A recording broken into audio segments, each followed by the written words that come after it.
За сайн байцгаана та бүхэндээ энэ өдрийн ямар амгалан байлаа. Ховд аймгийн Жаргалан цамын ерөнхий боловсролын 6 дугаар сургуулийн химийн багш вэ энд Монголаа. Химийн багш өрнгээ байна. За өнөөдрийн хичээлийн сэдэв байна бүхэр буюу түүний нийтлүүдийн шин чанарын талаар үзье. Мозаик цахим хэрэглэгдэхүүний сан нь сурагчид болон багш нарт зориулсан орчин үеийн сургалтын материалууд юм аа. За энэхүү сургалтын материал нь төсөл суурилсан арга зүй, хэвлэмэл сурах бичиг, мөн цахим хэрэглэгдэхүүнүүд болон хамтын хичээлийн санг нэгтгэн оруулснараа давуу талтай юм аа. За өнөөдрийн хичээлийн зорилго бол бүхэр буюу бүхрийн дөрвөн билеттэй багш эдийн хим физик шинжнэр гарган авахаар хэрэглээг мэдүүлэхийг зорж байгаа юм аа. Цахим хэрэглэгдэхүүнийг сургалтанд ашиглах аяны хүрээнд бол хөхөр гэсэн сэдвийг сонгож авсан бөгөөд дараах агуулгын хүрээнд сургалтын үйл ажиллагааг зохион байгууллаа. Эртнэр ромд хөхрийг тамийн үнэр гэж үздэг байсан. Та нар спич гасахт гардаг үнэр гутлын рээзэн бүр хүчлийн бороо хүртэл нэг л химийн эрдэмтэй холбоотой гэвэл итгэв үү?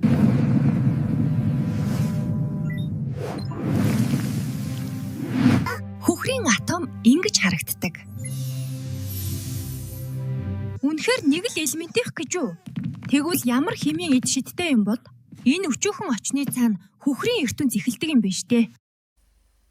Ингээд Моза бүк рүүгээ нэвтэрч орё. Энэ бол багш нарт бол ерөөсөө суралцагчдад бэлтгэх бие даах ажил болон цахим хэрэглэгдэхүүн бэлтгэхэд зориулагдсан байгаа. За ийшээ ороход бол эхний иконд дарахад энэ хөхрийн талаарх одоо ээлжид хичээлийн төлөвлөл бүхэл бүтэн цогц сан байгаа. Ийшээ ороход бол хүүхдүүд энийг одоо судлаад энэ дотор байгаа дасгал даалгавар, тест тэрнээс гадна энэ дотор байгаа одоо туршилт 3D үзүүлэн гэдэг бол шууд нэг дор харах боломжтой. За энэ дээр бол үеийн хүснэгтэйг оруулж өгсөн байна. За хүүхрийн одоо валентийн одоо давхраа валентийн электрон хэд байдیں۔ Тэрнээс гадна атомаас эцэлхэн ковалент радиус, атомын радиус за ингээ бүлэг гэх мэтлэнгийн зүйлүүдийг бол эндээс бол харах боломжтой. За энэ бол үеийн хүснэгтэйсэн тийм ээ. За дараагийнх нь бол энэ дээр бол яг номны хуудасаараа орж ийн. Жишээлбэл энэхүү үзэж байгаа судалгатхан нь энэхүү хичээл нь бол 11-р ангийн 108 дугаар хуудсан дээр байна гэдэг нь харагдана. За ингээд мөн дараагийн хуудсыг судлах учраас дараагийн хуудас нь гарч ийн. Мөн энд дасгал даалгавар зохиоцсон байгаа. За энэ дасгал даалгаврыг бол өөрөө харж агаад одоо жишээлбэл зөв хариулт ингээд хийгээд тэгээд одоо яг юун дээр алдчихвэ гэдгээ харагдан. За өөрөөр хэлбэл энэ багшийн боловсруулсан энэ зүйл бол суралцагчдад буюу Моза веб дээр бол очиж байгаа үс.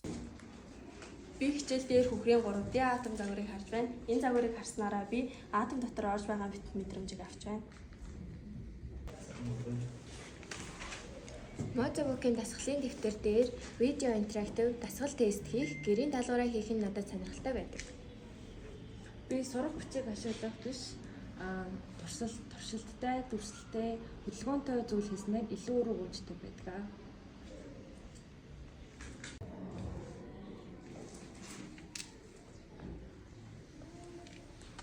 Багшийн өгсөн даалгаврыг би түргэн шуурхайг гүйцэтгэж маш богино хугацаанд маш олон мэдлэгүүдийг олж авдаг.